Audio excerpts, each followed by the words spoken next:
So I have this really strong memory from childhood of this particular meal that my mom would make. And she, of course, was going to cook for us. There was no way that she was not going to cook for us. My brother and my friends, and they all were like, whoa, that's really good. My dad was kind of the same way, where he thought, that would make me so happy.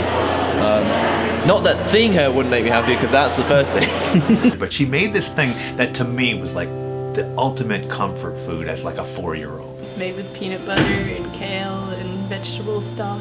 And not quite a sauce, not quite a fully cooked egg, but something in between a raw egg and a fully cooked egg. On the inside, there's some jam and some cream. And it's like Oreo icing. Like, you know, like pieces of organs and intestines in sort of a broth. It was actually a fairly tasty broth. The smell of them, I'm always like, My God, it was like the best spaghetti dish that I had ever had in my life. And that made me feel comforted in that salty, greasy, yummy. I don't know. I die every time.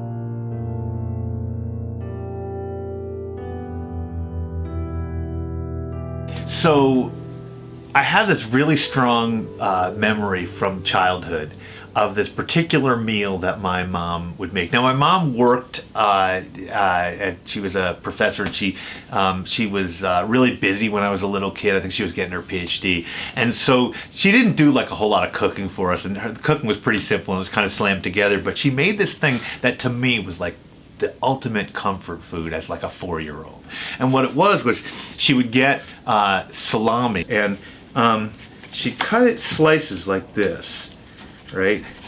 And then she'd put them in the oven and she'd broil them. So you'd have like several pieces of broiled salami. She'd take the plastic off the outside there. And then you know what happens to salami when you put it in the oven and you broil it? It makes a cup. I can't do it here because I don't have a broiler, but it makes like a little, it cups up, kind of like, it sort of makes a little cup. And inside the cup is like a little pool of the fat. And it's like a little salami cup with fat in it. And I'd call it crisped up salami. Crisped up salami. I said, Mom, can I have crisped up salami? And she would make me crisped up salami and she'd serve it to me on a paper plate with cucumber slices. And so I like crisped up salami and cucumber slices as a kid. It was like comfort food. It was being with my mom, and it was my simple lunch. And the salami with little stains on the paper plate where the grease was. I mean, I can remember everything about it: the smell, the look, and a little time with my mom. one of my more recent favorite foods is peanut soup. Peanut soup? Yep, it's vegan. Okay. It's from Africa. It's made with peanut butter and kale and vegetable stock and black beans and onions. Well, it's really spicy, so I mean, spices are always fun. And like, it's kind of creamy because the peanut butter, and when you add in like the kale and like onion and garlic and the black beans, it makes it more of a complex flavor. And I think that even just adding, there's tomato paste in there, which is pretty like has a strong like umami taste. So when you add that with like peanut butter, it makes like a pretty complex dish in a way, and it's pretty filling. And my boyfriend and I are the ones that kind of like found the recipe and started making it when I lived with him in Australia, and it just became like a buy or try monthly thing, like meal for us, and it lasts a while. And then when he came to visit me, we made it for my parents and my brother and my friends, and they all were like, whoa, that's really good. My dad was kind of the same way, where he thought that it was going to be boring and disgusting and like weird, and then he ended up going back for like thirds. So it's kind of cool that like you and your boyfriend found it, and then so you had that shared experience together, and then you brought it back here and you shared it with your parents. It's kind of cool that that is kind of a story in its own way. It makes it sentimental, makes it more than just like this thing that you eat. Yeah.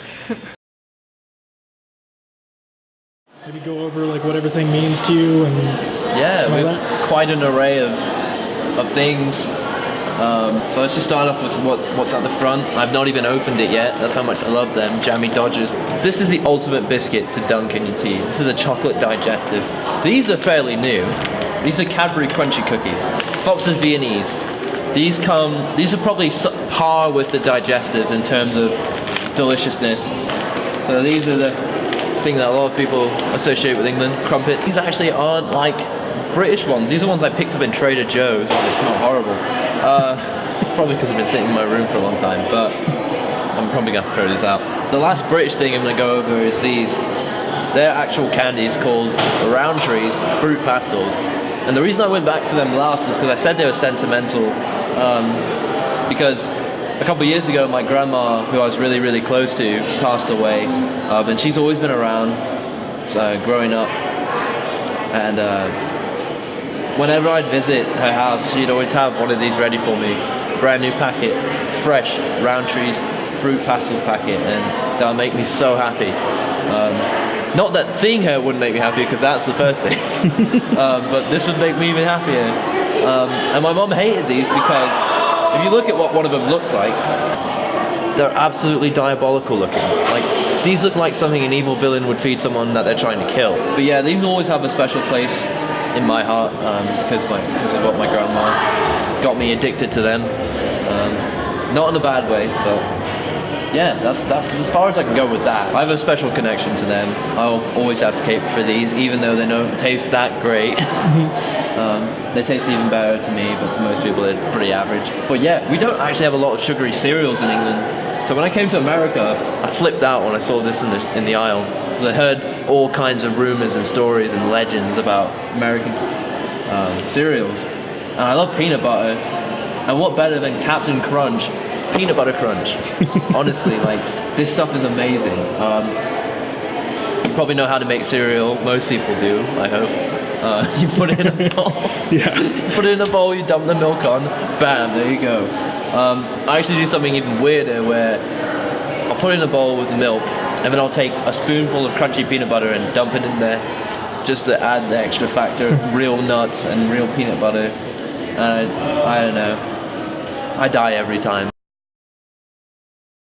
So I guess, okay, so if I were to pick one particular food, I wouldn't say it's necessarily my favorite food, but it's kind of one of those go-to dishes in the family, because it's really simple to make, and it's also sort of very sort of satisfying meal. So we do spaghetti carbonara on a regular basis. I don't know if it's quite weekly, but it's an easy go-to dish.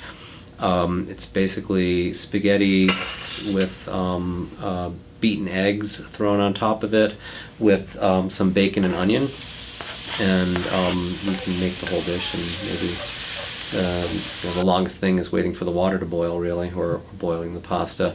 But the first time I had that dish was when my parents took us all to Italy. It was our first family trip to Europe. By the time we got to my mother's aunt's house, it was pretty late at night, and we were all starving from traveling and landing and jet lag and all that. We were all pretty exhausted, and we went to Zia Bruna's house, my mother's aunt's house, and she of course was going to cook for us. There was no way that she was not going to cook for us that first night we were there. And she brought out, 15-20 minutes later, this steaming bowl of spaghetti, dressed in not quite a sauce, not quite a fully cooked egg, but something in between a raw egg and a fully cooked egg,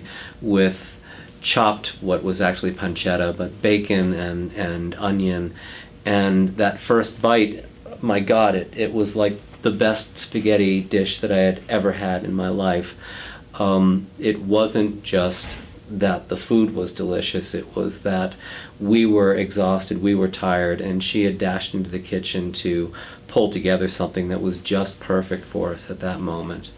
And so that dish that we had never had before became something that my mother would then whip up for us on exactly those kinds of moments when there wasn't a lot of time to cook, but we wanted something very satisfying. And for me, I always go back to that first time I ate it. I always sort of remember that moment of that first bite.